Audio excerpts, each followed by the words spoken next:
دوستو ایک شخص تھا جس کا نام تھا بہلول دانا۔ یہ بغداد کے رہنے والے تھے۔ وہاں کے لوگ ان کو دیوانہ کہنے لگ گئے تھے۔ ایک بار یہ ریت کے ٹیلے کے اوپر بیٹھ کر کے وہاں گھر بنا رہے تھے، مٹی کے گھر بنا رہے تھے۔ وقت کا بادشاہ ہارون رشید اور اس کی بیوی ملکہ زبیدہ اس کے وہاں سے گزری۔ تو وقت کے بادشاہ نے کہا کہ بہلول یہ کیا کر رہے ہو؟ تو بہلول نے کہا کہ جنت میں محل بنا رہا ہوں۔ وہ بادشاہ مسکرایا اور کہا کہ دیوانہ ہے کہہ کر کے آگے بڑھ گیا۔ پیچھے ملکہ زبیدہ بھی آ رہی تھی۔ وہی انہوں نے سوال کیا، بہلول یہ کیا کر رہے ہو؟ تو بہلول نے کہا کہ جنت میں محل بنا رہا ہوں۔ تو ملکہ زبیدہ نے کہا تو کیا آپ بیچو گے ان محل کو؟ تو بہلول نے کہا جی ہاں بیچنے کے لیے ہی تو بنا رہا ہوں۔ تو انہوں نے بہلول سے پوچھا کتنے کا دیا آپ نے؟ تو 10 روپے کا ایک محل دیا، آپ لینا چاہو گی؟ تو ملکہ زبیدہ نے 10 روپے دیے اور اس محل کو لیا۔ تو وہ ایک محل کو دے کر بہلول نے سائڈ میں رکھ دیا کہ یہ محل آپ کا ہوا، اور ملکہ زبیدہ آگے بڑھ گئی۔ شام ہوئی، وہ بادشاہ کیا خواب میں کیا دیکھتا ہے کہ ایک جنت میں گھوم رہا ہے، اور جنت میں ایک مکان اتنا عالیشان ایک مکان دیکھتا ہے کہ وہ دیکھ کر چونک گیا، اتنا خوبصورت مکان، اور اس مکان پہ لکھا ہوا تھا ملکہ زبیدہ۔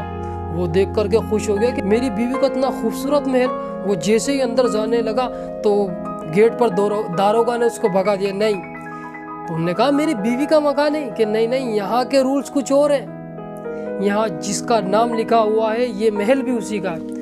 صبح ہوئی، بھاگا اپنی بیوی کے پاس گیا کہ ملکہ آپ نے ایسا کیا کر دکھایا کہ میں نے ایک خواب دیکھا اور خواب کے اندر آپ کا ایک اتنا شاندار محل۔ تو اس نے کہا میں نے تو ایسا کچھ نہیں کیا، روز معمول کا وہی ذکر ہے جو روز کرتی تھی۔ انہوں نے کہا ہاں ایک بات یاد آئی، وہ بہلول جس کو لوگ دیوانہ کہتے ہیں، کل وہ ریت پر بیٹھا ہوا ایک محل بنا رہا تو میں نے اس سے ایک محل خرید لیا۔ تو بادشاہ نے سر پکڑ لیا کہ میں نے کیا کر دیا، وہ تو مجھے بھی بیچ رہا تھا۔ صبح ہوئی تو وہ بادشاہ نے سوچا کاش آج بھی وہیں پر ہی مل جائے تو میرا کام بن جائے۔ نصیب سے جب وہ صبح گیا تو آج بھی بہلول دانا وہیں پر ہی بیٹھ کر کے وہ گھر بنا رہے تھے۔ بادشاہ گئے، بادشاہ نے کہا بہلول یہ کیا کر رہے ہو؟ بہلول نے کہا کہ جنت میں محل بنا رہا ہوں۔ بادشاہ نے کہا بیچتے ہو؟ انہوں نے کہا ہاں بیچنے کے لیے بنا رہا۔ تو بادشاہ نے کہا کتنے کا دو گے؟ انہوں نے کہا تیری آدھی سلطنت۔ بادشاہ کی آنکھیں چار، آدھی سلطنت، کل تو 10 روپے کا دیا تھا۔ تو اس نے کہا کل بن دیکھے کا سودا تھا، آج تو دیکھ کر کے آیا ہے۔ بادشاہ نے کہا میری پوری دولت لے لو لیکن یہ مجھے محل دے دو۔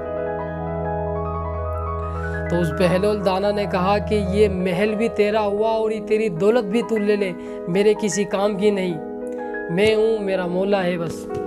تو دوستو ایسے لوگ ہوتے تھے صوفی سنت لوگ۔ تو کیسی لگی آپ کو بہلول دانا کی یہ بات؟